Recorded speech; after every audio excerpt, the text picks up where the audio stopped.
All right, we are now joined by our pole winner for tomorrow's Auto Trader Echo Park Automotive 400, Kyle Larson, driver of the number 5 Hendrick Motorsports Chevrolet. Kyle, before we open it up to questions, why don't you just take us through your lap? Yeah, no, it was a pretty intense qualifying session. I felt like the track was really slick in practice, and then you're having to kind of talk to yourself before you make your lap of, knowing that you have to commit even more than you did in practice to go fast is difficult. But, yeah, and then the lap itself, first round and second round was both, there's moments where you have grip and then, moments where you're like, man, I'm going to crash. So it's pretty intense from behind the wheel, but always great when you can, accomplish a pole and feel like you can beat your confidence a little bit. All right, we'll go ahead and start off with Justin and then Bob. Oh, Justin, turn it on. Justin Schuler kicking the tires. Kyle, what's it like right now going through this phase of Hendrick Motorsports hitting so many different milestones across all the drivers, really? Obviously, you weren't there at the start. Hendrick Motorsports probably going to be around for a lot longer, a lot more milestones to come. But in this moment now, over the last, 8-9 months, what's that like to be a part of that? What's the atmosphere like at the shop with all these milestones?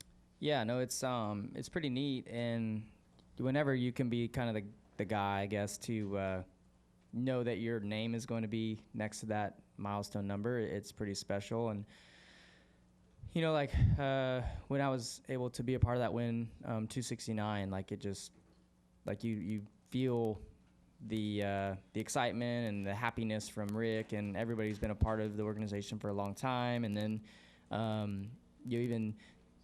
being out there on the opposite side of things, with William winning 300 last year, here at Texas, I was obviously super bummed because I was dominating the race and lost, but at the same point I was really happy for the team. And even last week, I'm obviously bummed I didn't win, but super happy for the team. And especially this year being the 40th season for Hendrick Motorsports, and it's kind of definitely weird. There's these milestones that are all kind of coming up right now, and it's just cool to get 250 and you'll feel like I'm contributing to to the record books at Hendrick.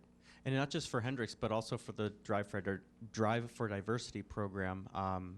52 polls now for all of them, but lots of different milestones for that. Especially over the last few weeks, we've seen a lot of the graduates get their first win with Raja, and then getting their first pole with Nick Sanchez. So what's that like to see that program now finally seeing the fruits of its labor and the success that it's reaping from all of that investment to the Drive for Diversity graduates?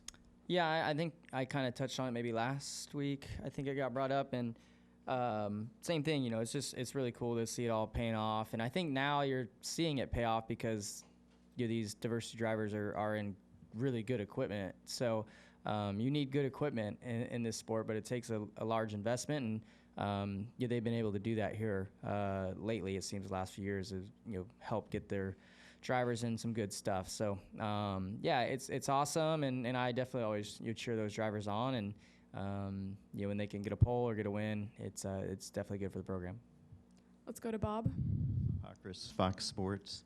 I'm curious, between now and when you have to go over to dirt track, are you focused on the race tomorrow? Is there a lot of debrief, or are you able to take a nap, or do you have to go over and do, I know you mainly race, but is there any administrative stuff or official high limits team owner stuff that you need to do?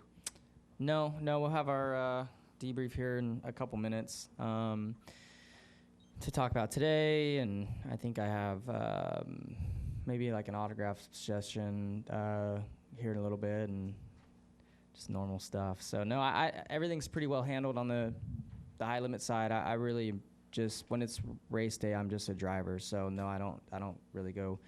I'll say hi to all of them, but no, there's nothing I need to do on the administrative side. And then same thing with the 57 sprint car, like everything's pretty well handled there. And yeah, just show up and go to the driver's meeting and then hop in the car for engine heat and go race and cross my fingers and hope I do good. I've got 2 young kids here. Owen's back in North Carolina right now, so I don't think I'll be very bored with them. They'll have me doing something crazy. Clint Brakebill, Next Star Media. Listening to a bunch of interviews leading up to this race, I heard people mention that pit stalls and starting position being even more important here in Texas. Is it important to you, and how exciting is it to do as well as you did on the pole going into the race? Well, I think in the next-gen stuff, qualifying is very important because of just track position and it being much harder to pass than it used to be. As far as pit stalls and stuff, this is a pretty you're one of the easier pit roads, I feel like. It's wide, the stalls are not too small, so it's not too bad. As long as, you don't get stuck at, like, say you qualified bad and then you have to pick a stall in between 2 good cars and you're also a good car.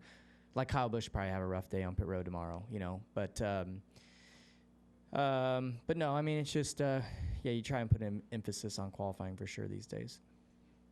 Do we have any additional questions for Kyle? We're going to go right up here to Reed Spencer.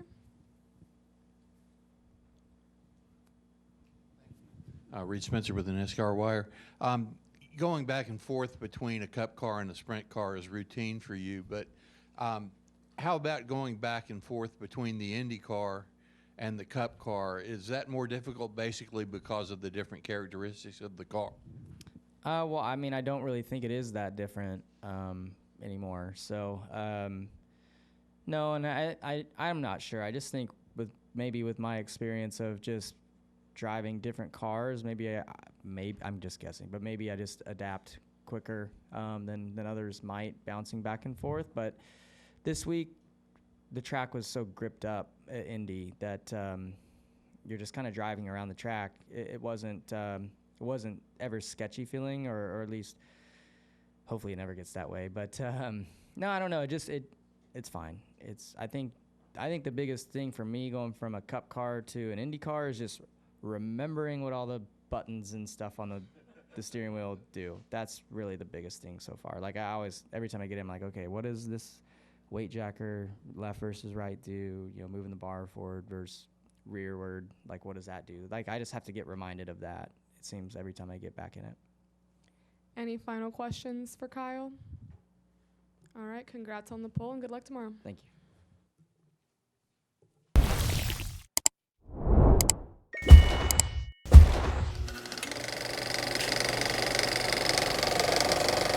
All right, there's the checkered flag. Great job, driver.